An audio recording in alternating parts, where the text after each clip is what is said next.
Boa tarde, paz do Senhor Jesus. Estudando a Bíblia juntos, o estudo de Provérbios 20. A sabedoria vale mais que o ouro puro. Capítulo 20. Amém? Abre sua Bíblia.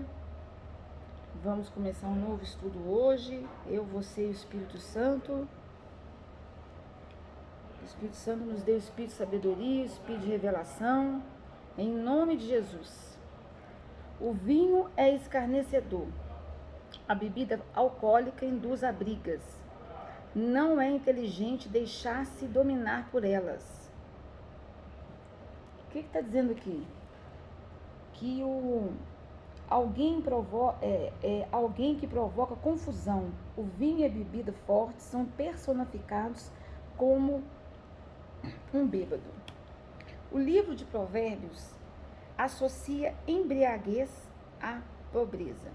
Aonde que eu posso ver isso? Eu posso ver isso em Provérbios 23, capítulo 23, versículos 21 e versículos 20 e 21. Provérbios 23,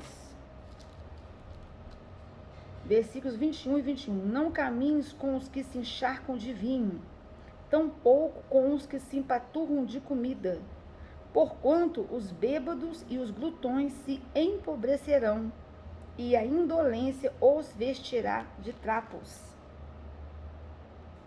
Oséias, capítulo 7, versículo 5, também você vai ver outro exemplo de que a bebida, né? A embriaguez sendo associada com pobreza. E também sendo associada com desavenças a crimes, conforme Provérbios 23, versículos 29 e 30. Para quem são os ais de pesar? Para quem as expressões de profunda tristeza? Para quem as brigas e inimizades? Para quem os ferimentos desnecessários? De quem são os olhos embaçados e vermelhos?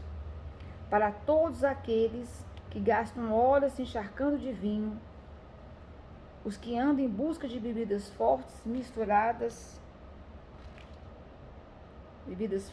e misturas alcoólicas. Então tem a ver. Então o livro de Provérbios associa embriaguez à pobreza, a desavenças e crimes e à injustiça. Provérbios 31, versículos 4 e versículos 5. Escuta, Lemuel, não é prudente, ou seja, você não estará agindo de acordo com a mente de Deus que os reis bebam. Isso aqui é uma mãe dando conselho ao filho. Naquela época, as rainhas, né? A rainha mãe, elas eram muito sábias e elas eram geralmente conselheiras de seus filhos, né? Em Oséias 7,5 também fala sobre isso, de um conselho. Tá? Então não é prudente que os reis bebam muito vinho, tampouco aqueles que têm a responsabilidade de governar se entreguem também a outras formas de embriaguez, porquanto não estão sóbrios, se esquecem do bom siso, ou seja, da boa direção de Deus e das leis de Deus, ou seja, da palavra, e não são solidários aos direitos dos fracos e dos oprimidos. Tá vendo aqui? Se vocês forem lá em Oséias também, no capítulo 7, versículo 5, nós vamos poder ver isso. E os príncipes, Oséias, capítulo 7, versículo 5, todos ligados, são exemplos bíblicos ligados com a embriaguez. Olha só, e os príncipes perderam o bom senso e adoeceram de tanto vinho que beberam no dia da festa de nosso rei. E diante dos zombadores o rei fez todo tipo de tolices. Então aqui tem exemplos de como que a embriaguez leva à pobreza, a desavenças, crimes e injustiça. Agora, o sábio, aquele que anda na presença de Deus, ele não se deixa dominar por nada a não ser pelo Espírito de Deus. Pelo Espírito de Deus. Então, lá em Gênesis, capítulo 9, versículo 21, 9, versículo 21, Gênesis 9, 21. Olha o que está dizendo aqui. Bebeu do vinho que havia feito, embriagou-se e ficou dentro de sua tenda. Ou seja, o consumo de álcool ou de qualquer outro tipo de droga anula o temor do Senhor. Anula aquela reverência, o amor de Deus, o amor que você tem a Deus, o amor de Deus dentro de você, a reverência, a obediência, a fidelidade. Anula os freios psicológicos e sociais, a ética e o bom senso, a boa direção de Deus, liberando descontroladamente o mal que habita o íntimo de todos os seres humanos. Né? Essa aqui é uma passagem de Gênesis que eu aconselho a vocês a lerem quando Noé, a caminhada de Noé e seus filhos. É uma passagem de Noé, que Noé bebeu tanto vinho, né, lá, bebeu tanto vinho que havia feito, embriagou-se e ficou dentro de sua tenda, nu, né? Então, vocês, eu não posso ler todo, a minha vontade é ler tudo e falar sobre tudo, mas aí nós vamos fugir um pouco do contexto e vai delongar muito. Mas depois eu aconselho vocês lerem todo esse capítulo.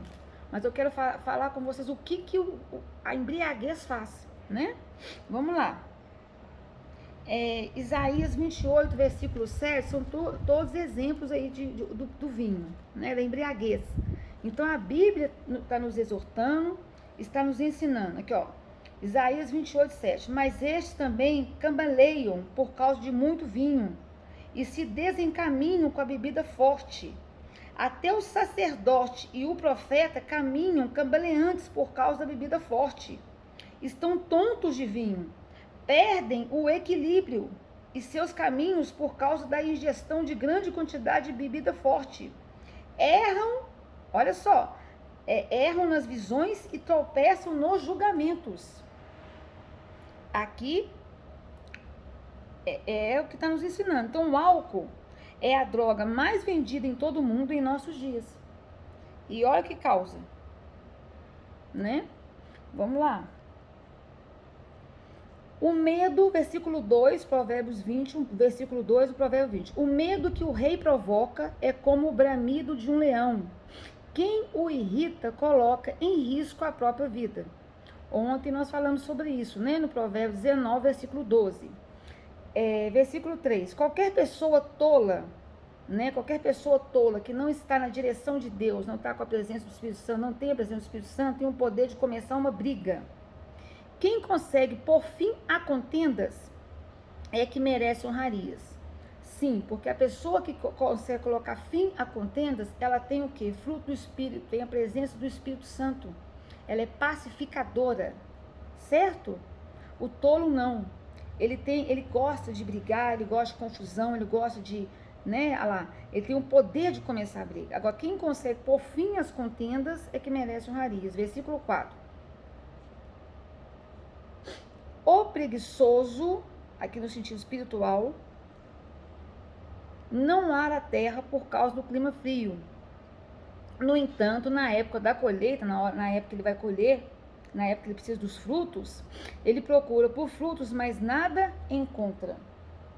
Então, por causa do inverno, aqui eu vou falar, literalmente falando, por causa do inverno, literalmente do inverno, a partir do princípio do inverno, né? Isso aqui na agricultura de Israel. Em Israel, o agricultor esperava as chuvas de outubro e novembro para começar a arar o solo e plantar a safra do inverno. E o preguiçoso procrastina por causa do tempo e, consequentemente, fica sem colheitas. Isso aqui no sentido...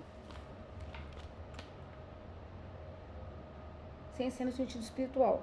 Como eu estou levando para o sentido espiritual, mas eu estou explicando aqui também no sentido de Israel, porque essa Bíblia, Provérbio, foi escrito pelos sábios e por Salomão. Então ele estava naquele contexto da época que ele vivia, então é importante vocês saberem. Mas aqui no sentido espiritual, o preguiçoso não ara a terra. O que é arar a terra? É aqui, ó. A gente está cuidando da nossa terra espiritual. Você está plantando frutos para depois você colher. Você precisa todo dia arar a sua terra. Todo dia você precisa de cuidar de sua terra.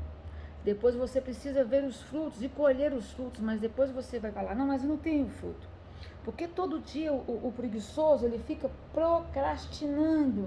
Ah, hoje eu não vou ler a Bíblia por causa disso. Ah, hoje eu não vou fazer tal coisa por causa daquilo. E vai procrastinando. E quando procura pelos frutos, nada encontra. Versículo 5. Como águas profundas são os propósitos do coração humano. Todavia, quem tem discernimento sabe como trazê-los à tona. Águas profundas, águas sujas, lá, Marcia, a gente não consegue enxergar o fundo do rio. Elas são turvas, são sujas. São os propósitos do coração humano. Todavia, quem tem discernimento do Espírito sabe separar o que agrada do que não agrada a Deus, sabe como trazê-los à tona. O sábio sabe como trazê-los à tona. Então, a intenção real do indivíduo pode estar oculta. É os propósitos do coração humano. Mas o homem sábio, o homem que anda na presença de Deus, no Espírito, é capaz de penetrar e discernir os seus pensamentos mais íntimos. Amém? Muitos proclamam sua própria benignidade. Muitas pessoas têm esse mal. Eu falo que é mal, né? Ah, eu sou muito boazinha, eu sou muito bonzinho, sou uma pessoa muito boa. Contudo, o homem fiel, quem o achará? Não existe pessoa boazinha. Não existe. Se nós somos bons, se existe bondade em nós, é porque Jesus habita em nós. O Espírito Santo colocou em nós. Por isso que fala, muitos proclamam sua própria benignidade. Contudo, o homem fiel, quem o achará? Quem o achará? Né? Quem o achará? Versículo 6 aqui. E aí eu venho aqui com você. E eu gostaria de que você fosse comigo em Provérbio 25:14, que diz assim: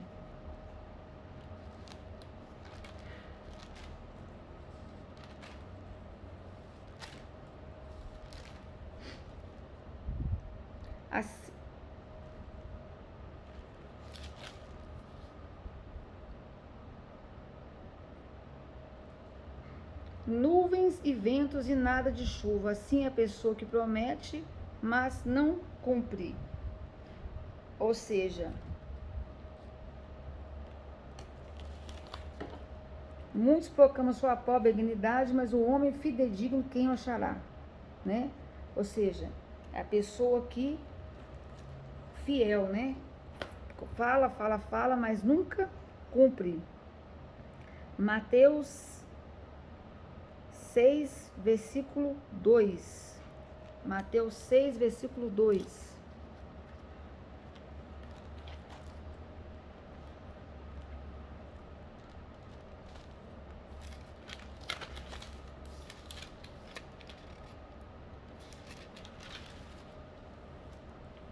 Quando, pois, deres esmola, não toques trombeta diante de ti, como fazem os hipócritas, nas sinagogas e nas ruas, para serem glorificados pelos homens.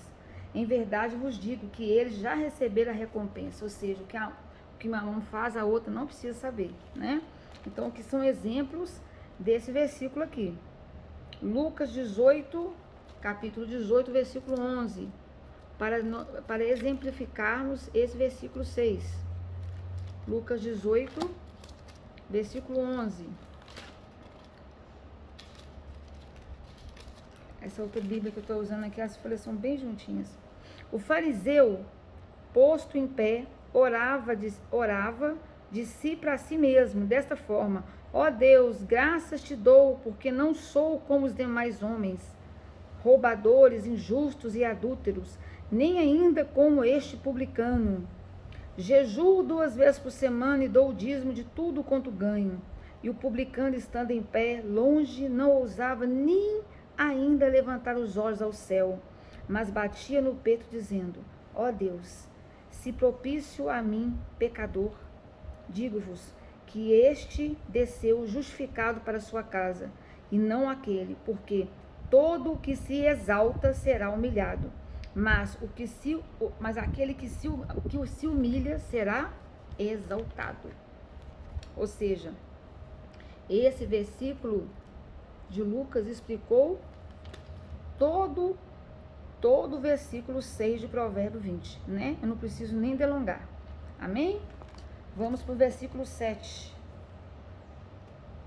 O justo caminha na sua integridade. Felizes serão os filhos de sua descendência. Então, o justificado pelo sangue do Cordeiro, que busca andar com a integridade de Cristo, busca a integridade de Cristo, o caráter de Cristo. Ele caminha na retidão, no caminho de Cristo, reto. Felizes serão os filhos de sua descendência. Amém? E aqui, na outra versão, fala assim, este provérbio é baseado no princípio de Êxodo 20, versículos 5 ao 6, que diz assim, Êxodo, esse provérbio está baseado nesse princípio aqui, ó, que nós precisamos ir lá no princípio. Abrem aí sua Bíblia comigo. Êxodo, capítulo 20.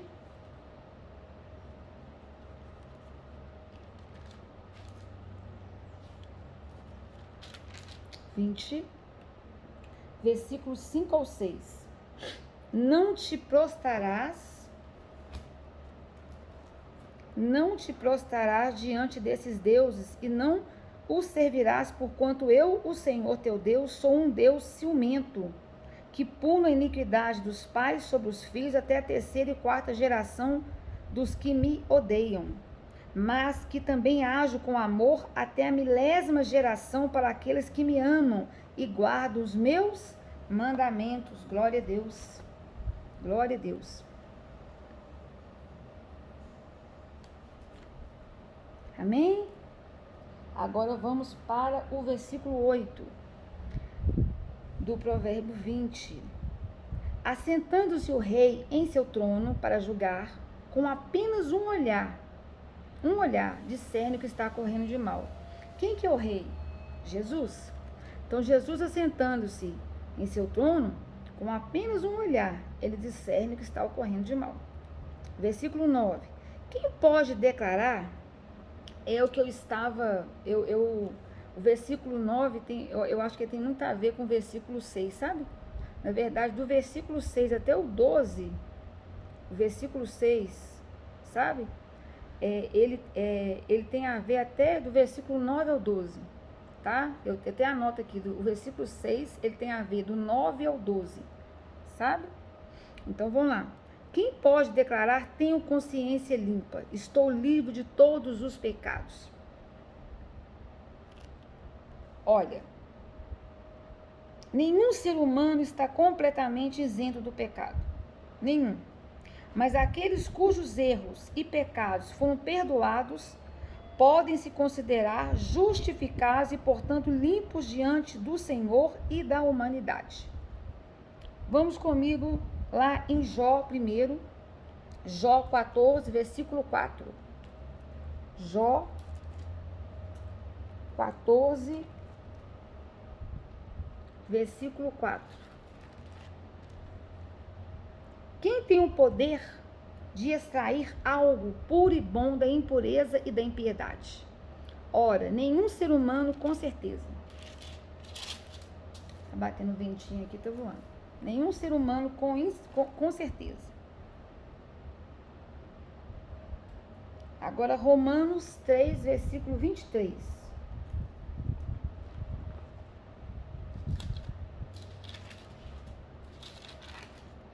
3:23. Senhor é lindo, Jesus. Porque todos pecaram e destituídos estão da glória de Deus. Esses são os versículos que têm a ver com aquilo que nós estamos falando. Quando vocês forem anotar, forem ler, forem estudar, pega todo o capítulo de cada versículo que eu estou falando e lê, né, para vocês lerem, vocês entenderem na íntegra. Qualquer dúvida, podem me chamar, ok? Estou à disposição. E eu quero completar esses versículos com Romanos 3:9, que fala assim: qual a conclusão? Né? O subtítulo, o título do capítulo 3 todo é Deus é fiel e justo, E o subtítulo do versículo 9 ao 20, o ser humano é infiel e injusto. Qual a conclusão? Versículo 9. Estamos nós em posição de vantagem? Não. Já demonstramos que tanto os judeus quanto os gentios estão todos subjugados pelo pecado. Romanos 3:9 e João 1:9. João 1:9? Não, Ludmila. É João 1:8. A confissão de pecados e o perdão. Se declaramos que não temos pecado algum, enganamos a nós mesmos e a verdade não está em nós. O que é a verdade? Jesus Cristo. Se confessarmos os nossos pecados, Ele é fiel e justo para nos perdoar todos os pecados e nos purificar de toda injustiça. Glória a Deus. Versículo 10 do Provérbio 20.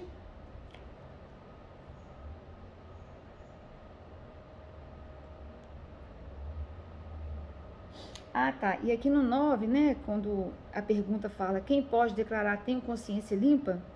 Estou livre de todos os pecados? Então, é uma exclamação, né?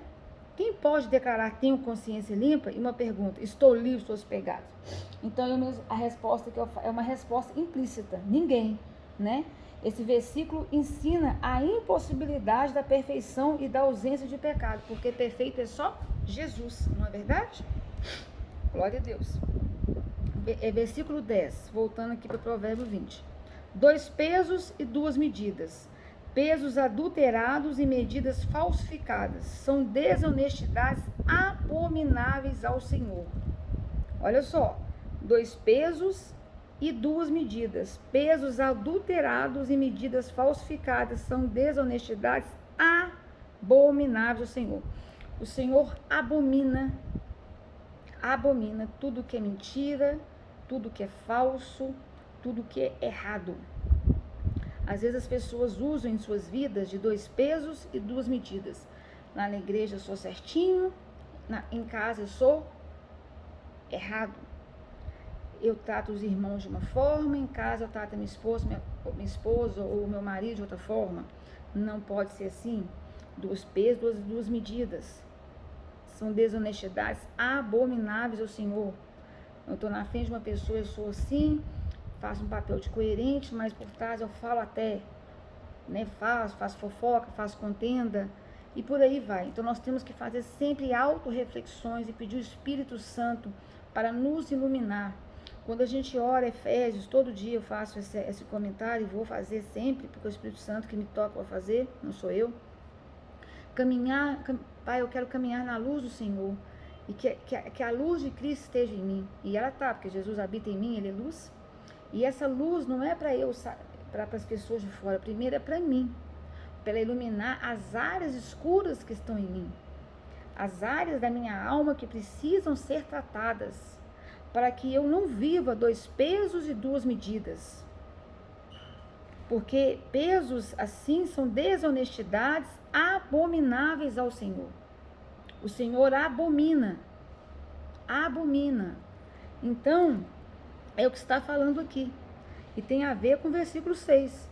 Quando as pessoas proclamam sua própria benignidade. Contudo, o homem fiel, quem o achará?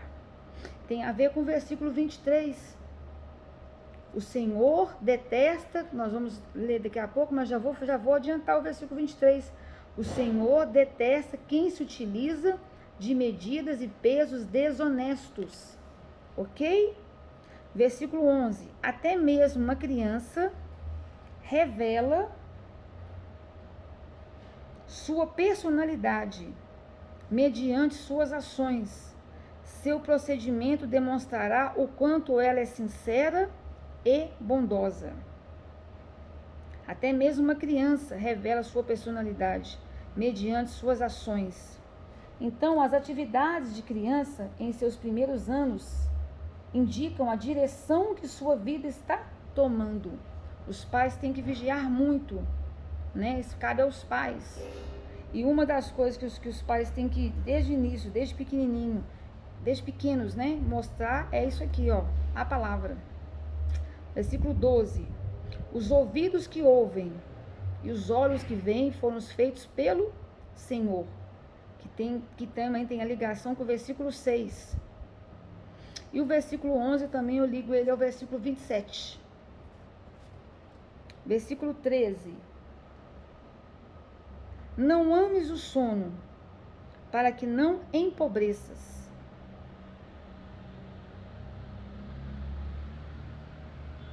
Abre os olhos e te fartarás do seu próprio alimento. Então, não ames o sono, para que não empobreças. Abre os olhos e te fartarás do teu próprio alimento. Glória a Deus. Olha só, a palavra de Deus fala, desperta, ó tu que dormes. No nível espiritual. E aqui também no nível espiritual. Não ames o sono espiritual. Né, para que você não caia na miséria espiritual. Abre os olhos e te fartarás do teu próprio alimento espiritual. Efésios capítulo 5, versículo 14, diz assim. Efésios 5, 14.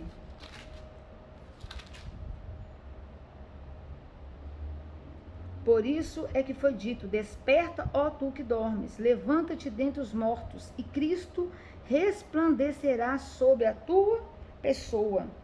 Então aqui o apóstolo Paulo está citando essa estrofe, conhecida como um hino cristão, né?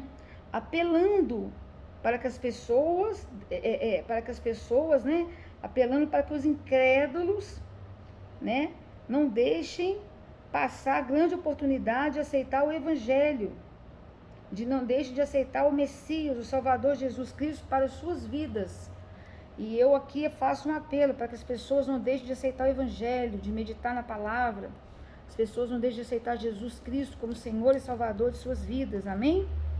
Versículo 14. Não vale tudo isso. Não tem esse valor, exclama o comprador.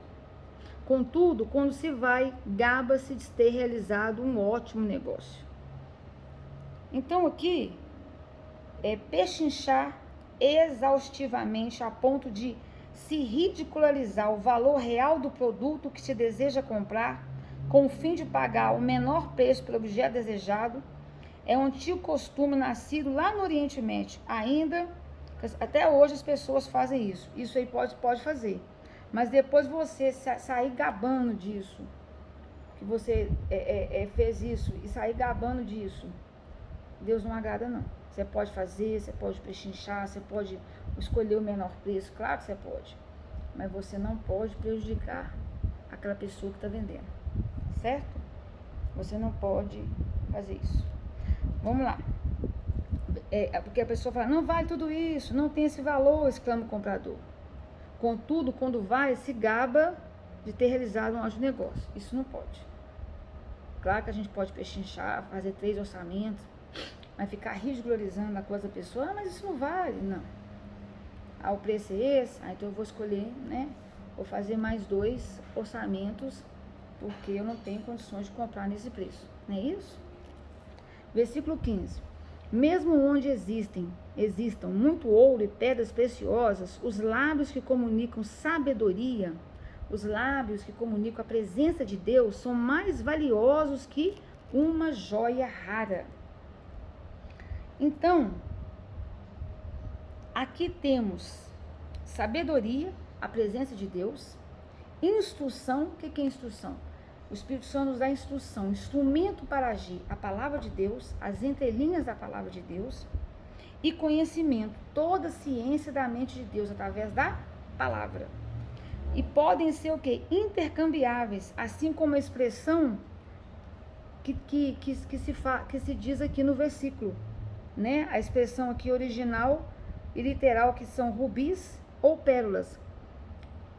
Mesmo onde existam muito ouro e pedras preciosas, nessa versão fala assim, aqui na outra versão fala, há ouro e abundância de pérolas, mas os lábios instruídos são joia preciosa. Então rubis ou pérolas tem um sentido ampliado de joia rara e muito valiosa.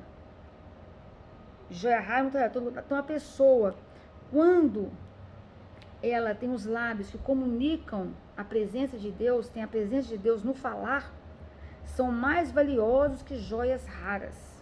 E aonde eu vejo isso na palavra, além daqui, eu vejo em Provérbios 3, versículo 14. Na verdade, em várias passagens de Provérbios, eu tenho esse ensinamento. Provérbios 3, versículo 14. Pois a sabedoria é muito proveitosa, pois a sabedoria é muito mais proveitosa que a prata, e o lucro que ela proporciona é maior que o acúmulo de ouro fino. Então a presença de Deus é muito mais proveitosa que a prata. O lucro que a presença de Deus proporciona na minha vida, em sua vida, é maior que o acúmulo de ouro fino. 14 e 15. Mais preciosa, a sabedoria mais preciosa do que os rubis mais puros. E tudo que se pode ambicionar, nada é comparado com a presença de Deus. Nada. Provérbios 8. Só mais um exemplo, que são inúmeros os exemplos que nós temos a respeito disso. 8, versículos 10 e 11. Recebei o meu ensino, recebei o que está ensino que está dentro da palavra, e não a prata. Preferi o conhecimento, ou seja, preferi toda a ciência da mente de Deus antes do ouro puro. Conhecimento, a palavra, o que está dentro da palavra. Porquanto melhor é a sabedoria, melhor é a minha presença, do que as mais finas joias, e de tudo que se possa ambicionar, absolutamente nada se compara à presença de Deus. Glória a Deus. Vamos lá. Versículo 16, voltando para o provérbio 20. Tomem-se as vestes de quem serve de fiador ao estranho. Sirva sua própria roupa de penhor àquele que der garantia a uma mulher leviana. A lei judaica, meu querido e minha querida, a lei judaica da época facultada, né, ao credor, tomar as roupas de um devedor inadimplente como pagamento ou garantia da dívida. Nessa época aqui, né, que foi escrito esse provérbio, era assim. E o fiador de uma pessoa que não conhece bem, né, no caso judaico, de um gentio ou estranho, ou de uma mulher de má reputação e, portanto, de confiabilidade duvidosa, poderá ficar sem suas próprias roupas para saldar a responsabilidade de uma dívida, no caso, fiança, assumida. E aonde que eu posso ver isso, Ludmila? Aonde? Vamos comigo aqui Vou abrir aqui e vou falar com você agora. Em Deuteronômio 24, versículos 10 ao 13. Quando fizeres qualquer espécie de empréstimo ao teu próximo, não entrarás em sua casa para tirar o que ele lhe oferecer como penhor. Ficarás do lado de fora, e a pessoa a quem fizeste o empréstimo virá para fora trazer-te o penhor. Se for uma pessoa pobre, porém, não irás dormir conservando seu penhor. Ao pôr do sol, deverá devolver sem falta o penhor, para que ele possa conciliar seus sonos sob suas cobertas e com gratidão te abençoe. E quanto a ti, isso será considerado um ato de justiça por parte do Senhor, o seu Deus. E o meu conselho sempre é que você leia na íntegra o capítulo, para você entender com maior complexidade. Qualquer dúvida, estou à disposição.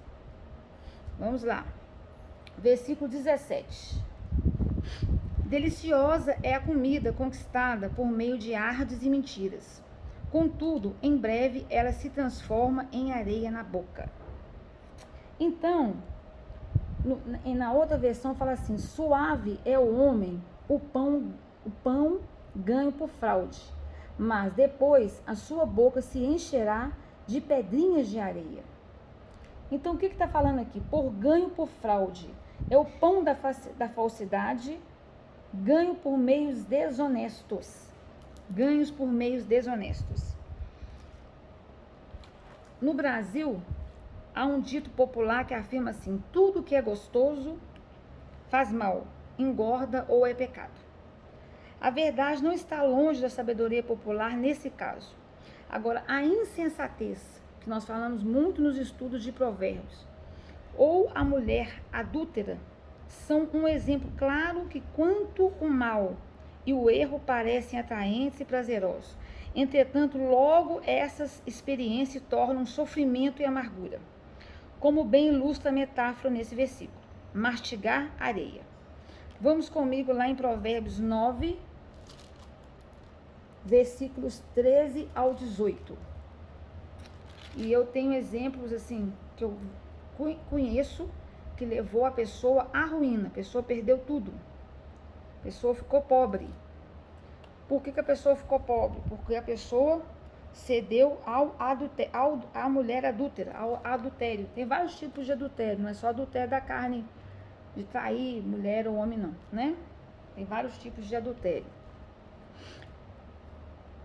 9, versículo 13 ao 18. Nos lábios do prudente, desculpa, o 9 não é aqui, é aqui, perdão. O convite da insensatez à louca. Então, nesse Provérbios 9, a gente até fez o estudo, né? Tá lá no Facebook, mas vamos exemplificar aqui com esse estudo aqui. A insensatez é mulher sensual, né? Isso aqui é o convite da insensatez à louca, são os convites do mundo, das seduções do mundo, tá? A insensatez é mulher sensual, exibicionista e ignorante. Sentada à porta de sua casa, no ponto mais alto da cidade, propagandeia sua proposta aos que transitam por ali em seus caminhos. Vinde todos vós, os incautos, e aos que não têm bom senso, ela convida. Os incautos, aqueles de pouca fé, inexperientes, e aqueles que não estão na direção de Deus, ela convida. A água roubada é doce, e o pão que se come escondido é ainda mais saboroso. Contudo, esses incautos, esses que não estão na direção de Deus, nem imaginam que exatamente ali residem os espíritos dos condenados à morte. Morte, que morte? Eterna. Que os seus convidados estão todos nas regiões mais profundas do inferno. Quem ainda não leu ou não fez o estudo Provérbios 9, eu convido também para fazer a leitura na íntegra, ok? Então, vamos lá. E um outro exemplo também que nós temos aqui do versículo 17 é Zofar. Zofar faz uma observação semelhante em Jó. Lá em Jó, no capítulo 20, né? Um dos amigos de Jó, nos versículos 12 a 18, quando Zofar está conversando, né? Em uma das narrativas, ele faz uma das observações. E o título do capítulo é A Justiça Imparcial e Infalível. E Zofar faz observação semelhante. Ele fala assim, se a maldade tinha sabor doce em sua boca, e ele a escondia debaixo da língua, ainda que a retenha na boca para saboreá-la, ainda assim esse manjar se corromperá em seu ventre. Nas suas entranhas será como veneno de cobra. Vomitará as riquezas que engoliu, Deus fará seu estômago lançá-las sobre a terra. Sugará veneno de cobra, as presas de uma víbora o exterminarão. Não terá o prazer de contemplar os regatos, os ribeiros e os rios caudelosos, que vertem mel e nata de leite. Terá que devolver tudo quanto deu sua vida de trabalho, sem desfrutar o que amealhou, sem poder se alegrar com os lucros conquistados. Então, isso aqui é uma parte da fala de Zofar nas conversas dele com os amigos, né? De Jó com os amigos. E eu aconselho você a ler na íntegra, né? A história toda de Jó. Agora vamos para o versículo 18. Os planos realizados mediante sábios conselhos têm bom êxito. Mesmo na guerra é necessário uma boa estratégia. Então, os planos realizados mediante o que? Sábios conselhos. Mediante conselhos que sábios, com conselhos que vêm de Deus, que tem a presença de Deus. Tem o que? Bom êxito. Mesmo na guerra, é necessário uma boa estratégia. Glória a Deus. Versículo 19. Quem vive contando casos sigilosos não sabe guardar segredos, portanto, evita a companhia de quem fala demais. Inclusive, esses dias nós já estudamos um outro versículo que fala sobre o falar demais, né? Quem fala demais já passou, você tem que falar até o certo. Quem fala demais já está pecando. Então, o próprio versículo ele já é autoexplicativo. 20. Se amaldiçoares o teu pai e tua mãe, a luz da tua vida se extinguirá na mais profunda das trevas. Então, atitudes de violência física ou verbal, né, palavras cruéis e amaldiçoadores contra os pais eram crimes sujeitos à pena de morte entre os antigos judeus. Então, aqui em Provérbios 13, versículo 9, diz assim, Provérbio 13, versículo 9. O fulgor da luz dos justos brilha esplendidamente, mas a lâmpada dos perversos se apagará totalmente.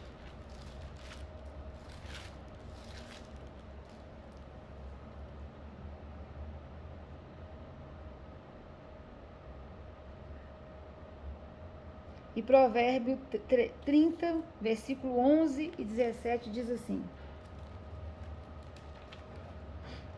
Versículo 11 e 17. Há quem amaldiçoa o pai e não abençoa a mãe. Os olhos de quem ridiculariza seu pai ou de quem trata sem consideração e obediência a própria mãe serão arrancados pelos corvos do vale e serão devorados pelos filhos do abutre. E lá em Levítico 20, versículo 9.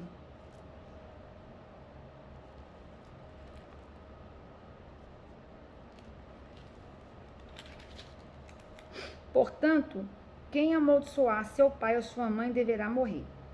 Visto que amaldiçoou seu pai ou sua mãe, seu sangue cairá sobre ele mesmo. Todos esses versículos do Antigo Testamento devem ser lidos em todo o seu contexto, amém? Glória a Deus. Vamos continuar aqui. Versículo 20, versículo 21. A conquista gananciosa e antecipada de uma herança não terá um final abençoado. Então, em geral, as pessoas mais ávidas, né, mais gananciosas, né, ávidas, gananciosas por dinheiro, são as que mais o perdem de um modo ou de outro. Essa foi a triste opção do filho perdulário, mas que depois de muita humilhação e sofrimento encontrou o perdão e plena acolhida do pai para recomeçar sua vida em bases mais justas e sábias, conforme Lucas 15, versículo 11 e 32. Quem não conhece essa história, né? Lucas 15, capítulo 15, versículos 11 ao 32, que é aquela parábola do filho perdido, né? E Jesus continuou, um homem tinha 2 filhos. O mais novo reivindicou o seu pai, pai, dai-me a parte da herança, a que tenho direito, e consentindo o pai, o repartiu sua propriedade entre eles, e ele foi embora. E ele passou muito sofrimento, muita humilhação, e morreu de fome, ficou lá morrendo de fome, muito sofrimento, aquela coisa toda. Eu não posso ler a parábola toda, que ela é muito grande, ela vai até o versículo 32, enquanto o outro filho mais velho, ele ficou no campo trabalhando com o pai, né? E depois o filho o mais novo resolve voltar, né? E quando ele resolve voltar, porque ele pensa assim, quantos empregados meu pai, né, nos sustenta com comida, com fartura, e eu aqui morrendo de fome. Então eu vou me levantar aqui e vou tomar o meu caminho de volta para o meu pai. E chegar lá eu vou confessar ao meu pai que eu pequei contra o céu e contra ele, que eu não sou digno de ser mais chamado de filho, mas que ele pode me tratar como um dos seus trabalhadores, ou seja, ele estava arrependido, né, de fato. E quando ele chegou lá, o pai o viu ele caminhando distante. Quando o pai o viu, pleno de compaixão, ele correu ao encontro do filho, o perdoou E o filho lhe declarou: pai, pequei contra o céu e contra ti, não sou mais digno de ser chamado seu filho. Entretanto, o pai ordenou aos seus servos, o tratou com todo carinho, compaixão e amor, fez aquele grande banquete e falou: porquanto este meu filho estava morto e voltou à vida, estava perdido e foi encontrado, e começaram a celebrar o seu regresso. Inclusive o filho mais velho ficou enciumado, mas o pai o explicou. O pai explicou para ele. Mas o filho mais velho encheu-se de ira, negou-se a entrar. E o que o pai falou com ele? Meu filho, tu sempre está comigo, tudo que possui igualmente teu. Porém, nós tínhamos que celebrar muito a volta desse teu irmão e regozijarmos-nos, porque ele estava morto, morte eterna, e reviveu, estava sem esperança e foi salvo. Glória a Deus, coisa linda.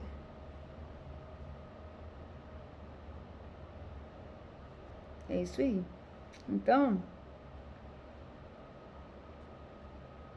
é a conquista gananciosa e antecipada, né? Tem esse exemplo aí lindo de Lucas. Não murmures, versículo 22, capítulo 20 de Provérbios. Não murmures, eu te farei pagar pelo mal que me fizeste. Entrega tua vindicação ao Senhor e ele te dará a vitória. A vingança, mesmo lá no Antigo Testamento, é prerrogativa exclusiva do Senhor.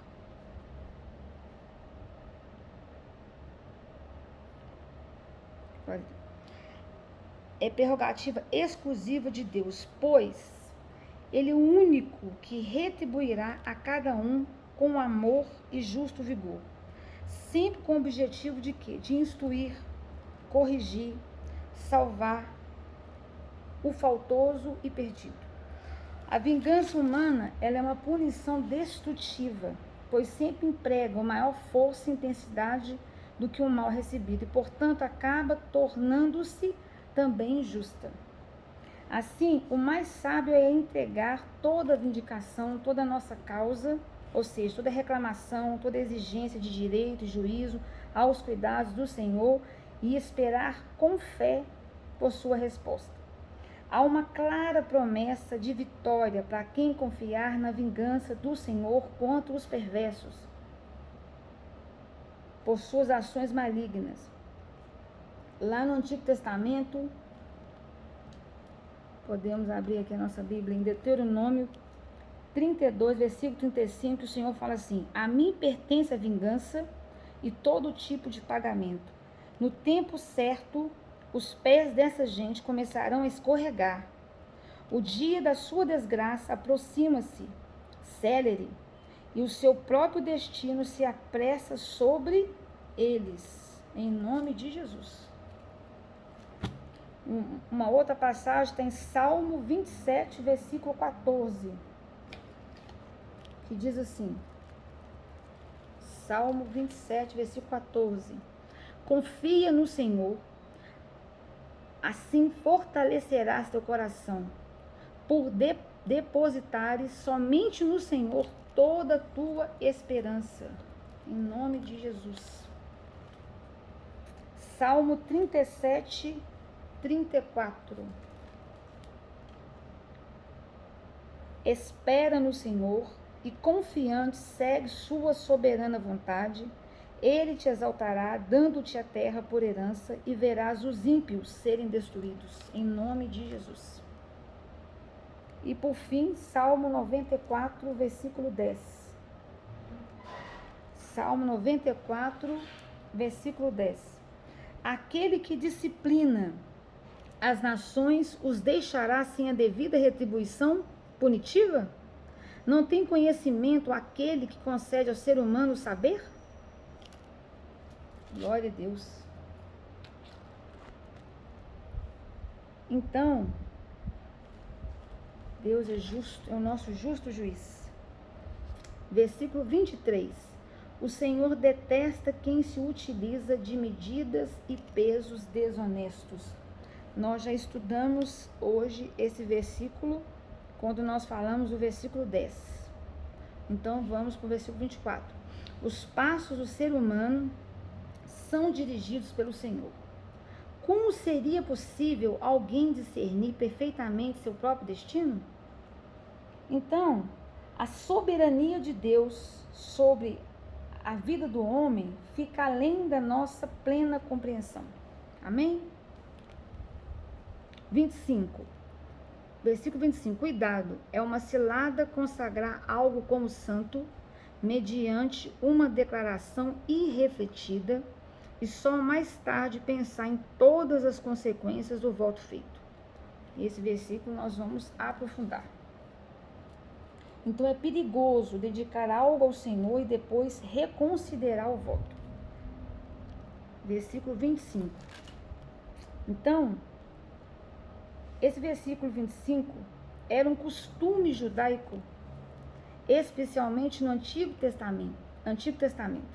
Os crentes em Deus eram costumes judaicos, especialmente no Antigo Testamento, os crentes em Deus fazerem votos ou consagrar, santificar determinados objetos ou lugares, até mesmo as próprias pessoas e familiares, como um presente ao Senhor, por uma bênção especial recebida.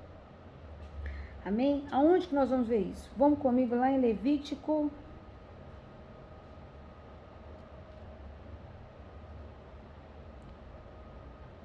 Levítico não vou falar Levítico não. Vamos comigo lá em Deuteronômio 23, 21. Quando fizeres uma promessa ao Senhor teu Deus, não tardes em cumpri-la, pois Yahvé teu Deus exige que um voto feito seja cumprido, e é pecado deixar de realizar aquilo que se prometeu a ele. Juízes 11. Juízes capítulo 11,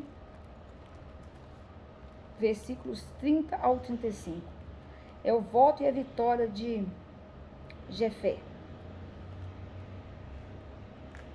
E Jefté consagrou esse voto ao Senhor e falou assim: se entregares os amonitas nas minhas mãos, aquele que estiver saindo da porta da minha casa, olha só, ao meu encontro, quando eu retornar da vitória sobre os amonitas, será oferecida ao Senhor, olha só, e eu o sacrificarei em holocausto. Então, Jefté partiu para o combate com os amonitas, e o Senhor os entregou a todos em suas mãos. Ele tomou posse de 20 cidades, desde Aroer até os arredores de Minite, chegando a várias cidades. E desta forma os amonitas foram dominados pelos filhos de Israel. Ou seja, vitória, né? Assim que Jefté retornou à sua casa em Mispa, sua filha saiu ao seu encontro, dançando de alegria ao som de tamborins. E ela era sua única filha. Jefté não tinha nenhum outro filho ou filha. No instante em que a viu, rasgou suas vestes e exclamou com um brado de dor: Oh, não, a minha filha amada! Estou terrivelmente aflito e desesperado por sua causa, pois fiz ao Senhor um voto que não posso deixar de cumprir. E o voto mais conhecido, acho que um dos mais conhecidos da Bíblia, que é 1 Samuel, capítulo 1, versículo 11, e fez o seguinte voto: Ó Senhor Todo-Poderoso, se quiseres dar atenção à humilhação da tua serva e te lembrares de mim, e não te esquecer da tua serva, mas lhe concederes um filho, homem, então prometo que o dedicarei a ti, Yahvé, por todos os dias da sua vida, e o seu cabelo e a sua barba jamais serão cortados. Então, é muito sério essa coisa de voto. Então, depois que eu falei tudo isso, o que eu falo? Contudo, a sabedoria, né, a presença de Deus, conhecedora, né, que é das fraquezas e leviandades humanas, prefere aconselhar ao homem que não faça votos ou consagrações alopradas, sem uma séria, e profunda reflexão, evitando o erro ainda maior do que seria o não cumprimento de uma promessa pessoal feita a Deus. E aí eu vou com você lá em Eclesiastes, capítulo 5, versículos 4 a 6, que diz assim: quando fizeres algum voto ou promessa, cumpre-os, sem demora, pois somente os tolos, né, aqueles que não estão na direção de Deus, na presença de Deus, desagradam a Deus. Cumpre, pois, a sua palavra. Cumpre, pois, a tua palavra. Portanto, é melhor não prometer do que fazer um voto e não cumprir a palavra empenhada. Não permitas, pois, que tua boca te conduza ao pecado, e não digas ao sacerdote, ao mensageiro de Deus, cometi o engano, o que prometi em meu voto não foi bem o que eu queria dizer. Ora, por que irritar a Deus com o que dizes e levá-lo a destruir tudo quanto construíste mediante teu trabalho? Fica aí o conselho, amém? Do versículo 25. Versículo 26, provérbio 20, estamos finalizando. O rei sábio descobre quem está praticando perversidade e o castiga com a máxima severidade. Versículo 26. Na outra versão fala assim: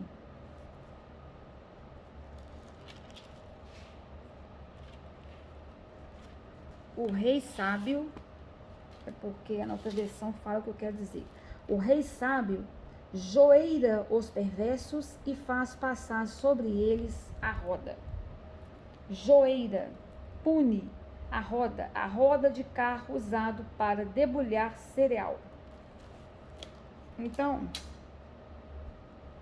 o rei sábio.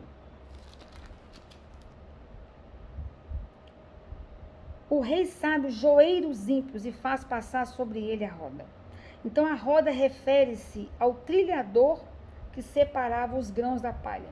Os ímpios serão peneirados e devidamente castigados no fogo no dia do juízo, conforme eu já expliquei para vocês. Amém? E aí eu quero fazer uma explicação rápida de um texto lá de Isaías, mas eu não vou ler o texto porque ele é grande, mas eu deixo para vocês depois meditarem. Isaías, capítulo 28, de 23 a 29, que assim como o fazendeiro usa os instrumentos apropriados para debulhar cada tipo de grão, amém? Deus tenciona produzir a justiça em seu povo através de juízos específicos e diferentes. Eu deixo aí registrado o capítulo 28, versículos 23 e 29 para reflexão de vocês. Amém? Agora vamos para o versículo 27. O espírito do homem é a lâmpada do Senhor. A inteligência e o discernimento humano revelam tudo o que se passa no corpo. Então, a consciência investiga o íntimo do homem. E o Espírito Santo convence o homem do pecado, da justiça e do juízo. Versículo 28. A bondade e a lealdade preservam o rei. Por sua benignidade, ele dá firmeza ao seu trono. Então, ao contrário do que diria Maquiavel, muitos séculos mais tarde, a verdadeira benevolência, honestidade, generosidade é que torna um rei ou qualquer governante muito querido por seus súditos e eleitores. Isso é fato. E proporcionem grande e efetivo incentivo ao desenvolvimento real da cidadania e do senso de cooperação social e comunitária. A pátria deve ser, de fato, a mãe gentil. Aqui em Provérbios 3:3 diz assim: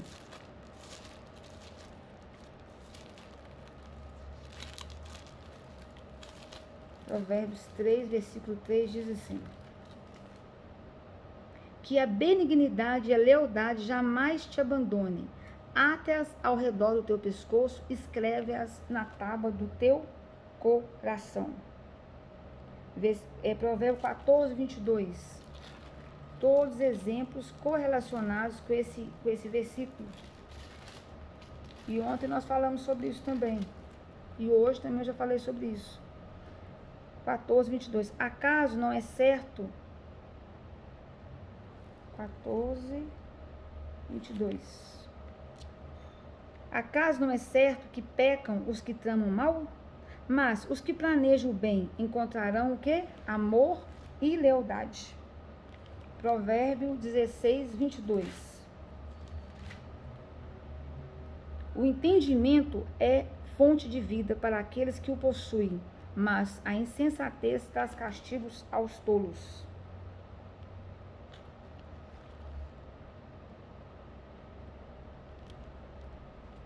A prática da impiedade é abominável para os governantes, porque com equidade deve ser estabelecido o poder. É esse que é o versículo do capítulo 16, 12. E 29, 14.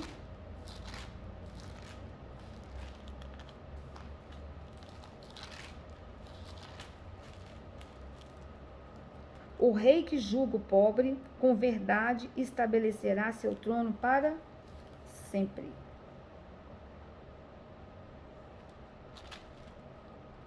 O esplendor dos jovens está na sua força, e a glória dos idosos nos seus cabelos brancos. 30. As marcas e os ferimentos eliminam o mal. As provações e os açoites purificam as profundezas da alma.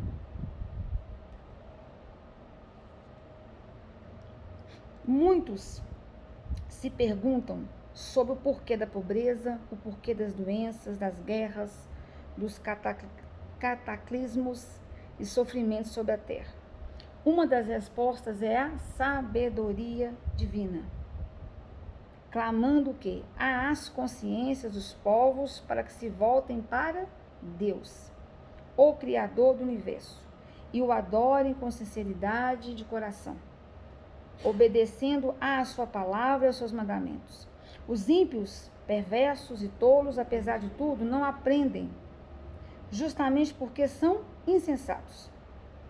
E esses males não podem ser considerados castigos sobre os filhos de Deus, mas provações, uma vez que o castigo dos crentes estava sobre quem? Sobre Jesus, o Messias. Então, para ilustrar sobre o que eu falei aqui sobre os ímpios, vem comigo aqui em Provérbios 10, versículo 13. 10, 13.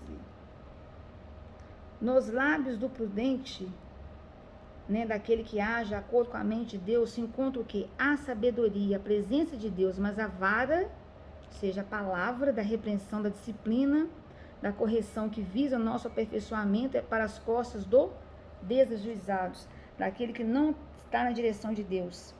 Provérbio 14, 3. 14, versículo 3. A conversa do perverso, daquele que perverte a verdade, traz a vara para as suas próprias costas, mas os lábios dos sábios os protegem. Mas os lábios daquele que tem a presença de Deus os protegem. Provérbios 19, 29, que nós estudamos antes de ontem. Preparados estão os juízos para todos os rebeldes e escarnecedores, assim como os açoites para as costas dos perversos. Provérbios 17, 10. A repreensão, a disciplina, produz marcas indeléveis na pessoa de entendimento. Glória a Deus. Mais fortes do que 100 chicotadas nas costas do insensato. É verdade. E Provérbio 27, 22. 27, 22. Mesmo que você espanque o perverso, como grãos num pilão, a sua insensatez não se separa dele. E sobre a parte que eu falei sobre o castigo, uma vez que o castigo dos crentes estava sobre Jesus, Isaías 53, versículo 5. Mas, de fato, ele foi transpassado por causa das nossas próprias culpas e transgressões, Jesus. Jesus foi esmagado por conta das nossas iniquidades. O castigo que nos propiciou a paz caiu sobre ele e mediante suas feridas nós fomos curados. Glória a Deus. Romanos capítulo 1, versículos 16 e 17. E eu vou ficar em Romanos para finalizar todo o nosso estudo de provérbios de hoje. Romanos 1. Porquanto não me envergonho do evangelho, porque é o poder de Deus para a salvação de todo aquele que nele crê, primeiro do judeu, assim como do grego, visto que a justiça de Deus se revela no evangelho, uma justiça que do princípio ao fim é pela fé, como está escrito, o justo viverá pela fé. Romanos 10, versículo 10.